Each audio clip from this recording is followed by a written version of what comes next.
Alexander লঞ্চঘাট। এই লঞ্চঘাটটি লক্ষ্মীপুর জেলার রামগতি উপজেলায় অবস্থিত। আলেকজান্ডার লঞ্চঘাটটি কিন্তু অসাধারণ, মেঘনা নদীর তীরে এটি অবস্থিত।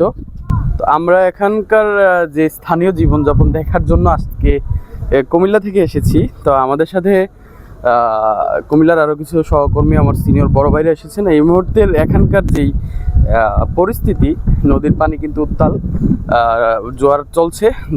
এই জোয়ারের পানি কিন্তু আস্তে আস্তে বেড়েই চলছে। এই পানি বৃদ্ধিতে কিন্তু এখানকার সৌন্দর্য আরও দুগুণ বেড়েছে। তা আমাদের যেই চিত্রটা এখানে সত্যি অসাধারণ। যদি আপনি কুমিল্লার বা বিভিন্ন দূর দূরান্তের মানুষ হন, আসলে এই জায়গাটিতে যদি আপনারা না আসেন তখন কিন্তু বুঝবেন না এই জায়গার সৌন্দর্য কি।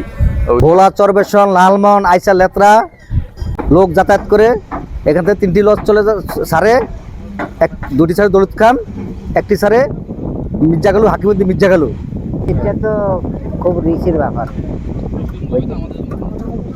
বিপদের কোনো হাত পা নেই। এই কারণে আমরা সমস্যায় আছি। আল্লাহর উপর ভরসা করি। সকালবেলা যদি 9টা সারিয়ে 9:30 এই জায়গাটা এলে কত গেছে 700-800 টাকা, আর দুপুরবেলায় 900 থেকে 800 বা 900 এরকম। সারাদিনে দৈনিক 3000 টাকা বেশি নয়।